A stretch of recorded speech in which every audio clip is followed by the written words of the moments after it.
Salut à tous et bienvenue dans ce nouveau podcast. Aujourd'hui, j'ai le plaisir de recevoir Lamri. Lamri, j'espère que tu vas bien. Ça va, tranquille, et toi? Comment tu Je vais, vas? je vais très bien, merci. Alors, comment ça se passe à Los Angeles? Eh ben, écoute, ça va très bien. Il fait un petit peu chaud, mais ça va. Franchement, c'est top. C'est très, très agréable à vivre. Mais voilà, quelquefois, c'est un peu comme dans GTA, hein. Il y a quelques fous, mais sinon, ça va. Franchement, top. Non, je peux comprendre. Mais est-ce que tu pourrais te présenter pour les personnes qui ne te connaîtraient pas? Ouais, bien sûr. Donc, moi, c'est Lamri, LGHM sur les réseaux. J'ai commencé mon aventure dans l'entrepreneuriat. J'avais peut-être 23, 24 ans en 2018. Et en fait, j'ai toujours été salarié. J'ai toujours été salarié. J'ai toujours voulu réussir, faire carrière, etc. En tant qu'employé. Et en fait, je me suis rendu compte que même si je me donnais à fond, j'avais jamais les résultats que je souhaitais. Pourtant, je ramenais de l'argent aux entreprises, etc. Mais derrière, j'avais rien, enfin voilà, pas grand-chose, quoi. Donc, 2018, j'ai décidé de me lancer, commencer par le dropshipping. Et en fait, ça a tout de suite matché. En fait, c'est quelque chose qui m'a parlé direct. J'ai fait un bac pro vente à la base. C'est quelque chose qui m'a parlé direct. Et j'avais pas de résultats les premiers mois. Je me suis formé auprès de personnes. Donc, j'ai pris un coaching tout simplement auprès de personnes qui habitent à Dubaï, qui étaient amies avec ma sœur, etc.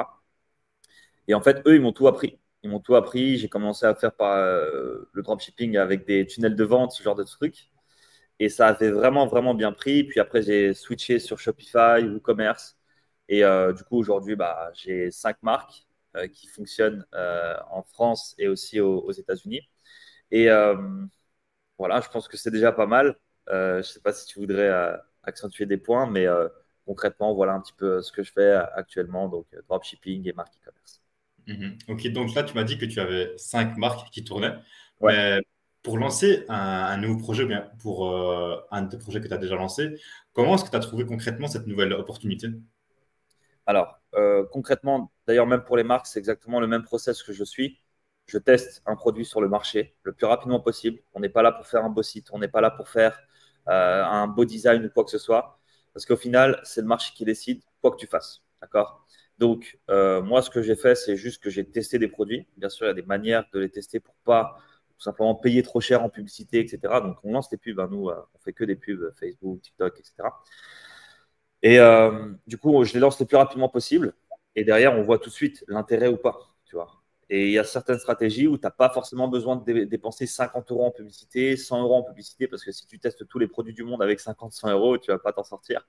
Donc voilà, on a des stratégies où tu dépenses voilà, 5, 10 euros, 15 euros pour voir l'intérêt du produit, pas pour faire des ventes, juste pour voir l'intérêt d'un produit. Et derrière, s'il y a une opportunité, on améliore et on transforme vraiment ça en marque. On va vraiment très loin. On fait du shooting, on fait du stock, etc., etc. Donc voilà un petit peu comment je dénise des opportunités. Maintenant, concrètement, comment déjà avoir l'idée du produit, comment faire la sélection du produit.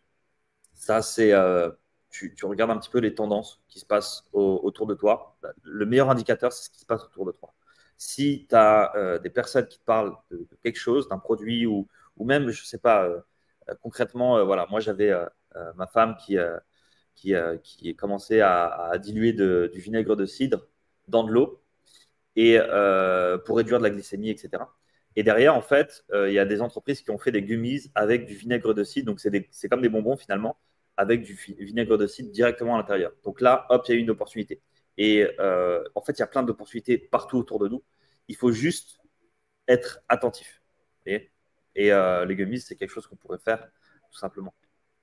Mhm. Ok, mais du coup, dans ce cas-là, quels sont les outils ou la technologie que tu utilises pour mettre cette idée en action?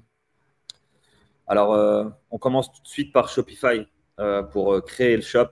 Vraiment, on utilise le thème Alchemy, donc c'est le thème qu'on a développé qui nous permet d'aller vraiment super rapidement pour créer une offre rapidement. Donc, on parle d'offre, c'est vraiment l'univers de la marque et également les réductions potentielles. Donc, on crée le shop le plus rapidement possible. Maintenant, ta question portait aussi sur les outils qu'on utilise peut-être pour confirmer le produit également. Ouais. Mhm. Pour confirmer le produit, on va avoir Google Trend, la recherche de mots-clés. On va avoir aussi des outils qui permettent de voir finalement si on a beaucoup de concurrence. Si on a beaucoup de concurrence, c'est vraiment pas mauvais signe. Moi, personnellement, je préfère aller dans un environnement qui est bruyant comme ça plutôt qu'aller dans un truc où il n'y a personne et là où tu prends un maximum de risques. D'accord. Donc, on étudie quand même la concurrence. On regarde s'il y en a un minimum. C'est toujours plus sain. Et voilà, il ne faudrait pas qu'il y en ait trop non plus. Et ce que dire, donc, on regarde ça avec tout simplement, vous avez plusieurs outils, hein, Simplitrade ou autre. Vous rentrez votre mot-clé et hop, vous avez toutes les boutiques Shopify qui vendent exactement le même produit. Et derrière, nous, finalement, on jauge est-ce que ça vaut le coup ou pas, quoi. Mais comment est-ce que tu valides du coup l'idée sur le marché? Quels sont les Alors, KPIs que tu utilises pour mesurer son potentiel succès? ok. En fait, il y a le nombre de ventes, enfin les trucs basiques, quoi, finalement. Le nombre de ventes sur AliExpress, le nombre de concurrents, les trends sur Google Trends, etc., la recherche de mots-clés, etc. Donc tout ça, c'est des chiffres. Et nous, on se base sur ça. Maintenant, il y a quelque chose qui est beaucoup plus fort que tout ça. Ça va être tout simplement la demande réelle des consommateurs. Il ne faut pas l'oublier, vous, moi, toi aussi, Baki, on est tous des consommateurs. D'accord. On est tous des consommateurs. Et du coup, en fait, les premières tendances, là où j'ai tout explosé, en fait, c'est quand j'étais attentif à mon entourage, à mon environnement, tout simplement, à ce qui me parlait. D'ailleurs, c'est d'ailleurs pour ça qu'en fait, je suis aux États-Unis actuellement. C'est vraiment pour m'imprégner parce que je lance plusieurs shops dans plein de pays et le marketing n'est pas pareil en fait. L'environnement n'est pas pareil. Les produits qu'ils peuvent acheter ne sont pas pareils. Il y a des produits ici qui ne fonctionneraient jamais en France. Tu vois. Donc, l'élément le plus haut qui valide ton produit, c'est est-ce que ton entourage pourrait acheter ce produit-là? Est-ce que tu connais quelqu'un dans ton entourage qui pourrait l'acheter? Est-ce que tu connais quelqu'un dans ton entourage qui utilise déjà une solution similaire, qui n'est pas forcément parfaite, mais voilà, qui a un problème et qui attend une solution pour résoudre ce problème? Ça, c'est le truc le plus élevé qui m'a rapporté le plus d'argent. Et ça peut paraître contre-intuitif, hein, mais c'est clairement ça. C'est clairement ça le point numéro un. Même en drop, même en e-commerce. Même voilà, si tu n'as pas une marque e-commerce, il y a des produits sur AliExpress que les gens ne savent même pas qu'ils existent. Si on trouve leur solution, et le drop, c'est pas que ça, hein. On peut faire aussi, on peut développer avec un artisan ou un laboratoire des produits, on va dire, un peu plus élaborés que simplement des produits chinois, tout simplement, hein, tu vois. Donc, et ça peut aussi rentrer dans le cadre du dropshipping, tu vois. Mhm. Mais là, actuellement, on va dire que tu as quand même assez bien réussi, mais tu as sûrement eu des moments où ça ne marchait pas comme tu veux.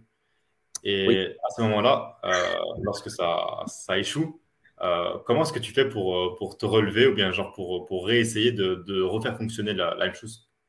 Alors, moi, je vais tout simplement raconter l'histoire qui, moi, me marque encore aujourd'hui et qui est vraiment choquante. Moi, j'avais ce qu'on appelle, c'est les Amex, tout simplement, les cartes à débit différé. Et en fait, en gros, tu peux dépenser même si tu n'as pas l'argent sur ton compte. Tu vois ce que je veux dire? Mhm. Et donc, ça m'a beaucoup aidé pour scaler, etc. Mais à un moment donné, j'ai touché un sommet et voilà, pour moi, c'était un truc de fou. Et du coup, je me suis un petit peu reposé sur mes lauriers et j'ai arrêté le business, en fait, tout simplement. J'ai arrêté le business et en fait, je voyais pas les dépenses, je voyais pas. Et finalement, je me retrouve à zéro, enfin, même pire que ça, à moins 10 000 euros. Moins 10 000 euros avec ces cartes à débit différé. Donc, dans 30 jours, je devais 10 000 euros à la banque pour tout simplement que mon solde soit à zéro. D'accord. Donc, c'est des cartes à débit différé. Sauf qu'en fait, j'avais le droit à 15 000. Donc, il restait encore 5 000 euros à dépenser, quoi. Il restait 5 000 euros de crédit sur la carte. Donc, ce que j'ai fait, c'est que je me suis dit, OK, ça fait 6 mois que je n'ai pas lancé de drop, je n'ai pas lancé de business ou quoi que ce soit. Je vais retenter. Je lance un premier shop, ça ne marche pas. Je lance un deuxième, ça ne marche pas. Et là, il me reste 3 000. Avec les testings que j'ai fait, etc., c'était foireux. Il me reste 3 000. Donc, du coup, ce que je fais, c'est que j'ai une application sur mon téléphone qui s'appelle Miary, M-I-A-R-Y, et qui me permet en fait de faire du journaling. Ça veut dire que tu notes toutes tes journées.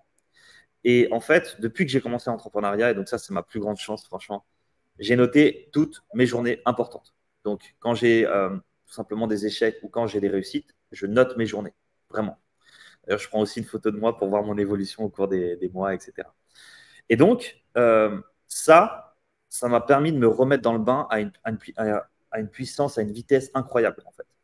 Parce que je me suis souvenu de comment j'ai résolu des problèmes, je me suis souvenu de comment je recherchais mes produits, je me suis souvenu de plein de choses parce que j'ai relu toutes mes notes. Et là, du coup, avec ces 3000 balles, en un mois, donc j'étais à découvert de moins 12 000, je suis passé à 1 million de chiffre d'affaires en un mois. Les stratégies que j'ai utilisées pour cette boutique, si on a le temps d'en parler rapidement, Paki. Ouais, bien sûr, bien sûr. En fait, première chose, c'est les délais de virement sur Stripe. J'avais un compte qui était en 2 jours. D'accord. Ensuite, j'ai utilisé du coup les 3000 balles. Et du coup, si tu fais un x4 avec ces 3000 balles-là et que tu reçois ton argent en 2 jours, en fait, ça va aller très vite. Tu vois. Et donc, Mhm. en un mois, on est passé de moins 12 000 à 1 million en quelques semaines. C'est juste incroyable. Et après, la dernière stratégie que j'ai utilisée pour vraiment aller plus vite et faire un effet de levier, c'est que moi, j'ai une règle, c'est que je ne vends pas mes biens personnels voiture, vêtements, ordinateur, peu importe, si je suis dans le rouge. D'accord. Ça, c'est une règle que je me suis mis.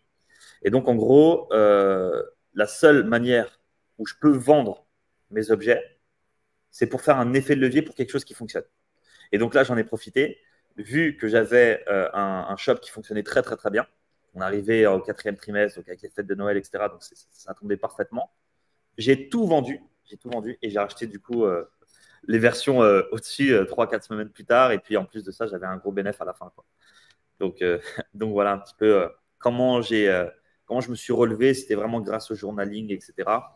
Et également, moi, je suis une personne où je ne me dis pas qu'il y a des limites ou quoi que ce soit, en fait. Je connais vraiment beaucoup de personnes qui auraient abandonné depuis bien longtemps. Mhm. Ouais, on en connaît beaucoup aussi. C'est, enfin bon, euh, quand est-ce que tu passes à la partie scaling dans tes business, mais dans tes marques? À partir de quel moment tu peux considérer que tu peux passer en phase de scaling? Bah, écoute, en fait, c'est très simple. Nous, enfin, quand je dis nous, c'est parce que je suis aussi, euh, voilà, j'ai mon équipe avec moi hein, derrière. Donc, on valide l'idée, on le met sur le marché, donc on lance les pubs. Et après, dès que ça prend, dès qu'on sent qu'il y a un filon, c'est simple, on envoie juste du budget en fait. Très simple, on envoie juste du budget. Après, il y a différentes finalement parties à scaler. D'accord. Tu peux scaler plusieurs choses. Tu peux scaler au niveau du budget, des ads, etc. Donc ça, c'est logique. D'accord. Tu peux scaler le branding de ton site. Tu peux scaler tout ce qui est ton back-end, donc avec les upsells, les emails, etc. Tu peux scaler ton service client, ton service après-vente, etc. Tu peux scaler plein de choses. Donc nous, c'est d'abord on scale finalement les ads.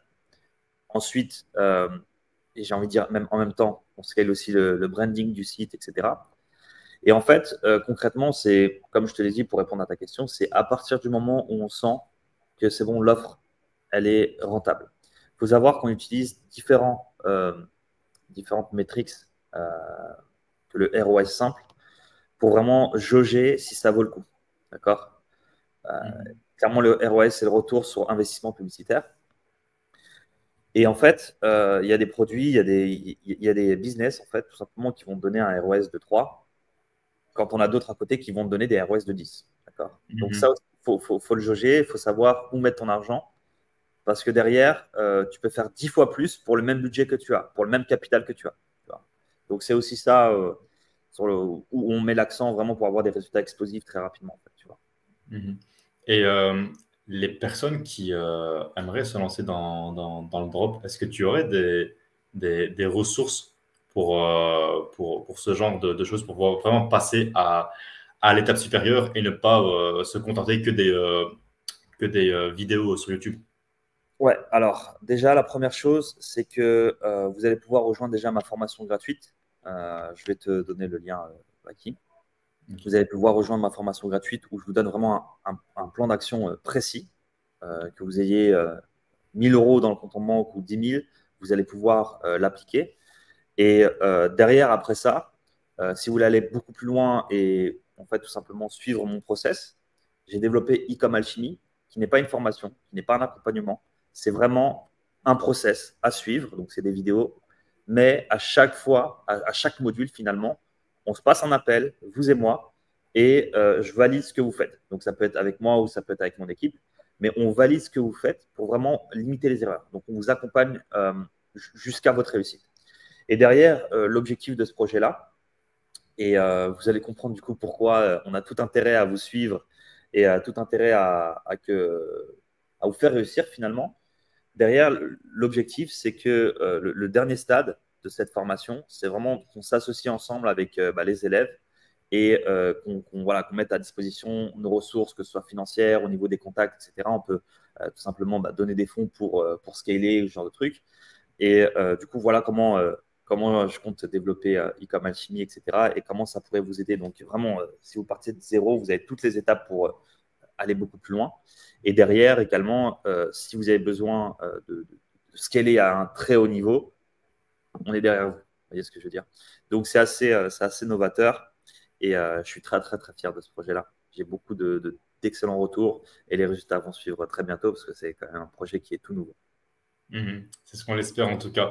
Dans tous les cas, je mettrai le lien d'information en description pour toutes les personnes qui seraient intéressées. Toi, tu es quel genre de personne? Tu es plus le genre de personne à se focaliser sur un seul projet, puis d'en lancer un autre, ou bien de lancer plusieurs petits projets?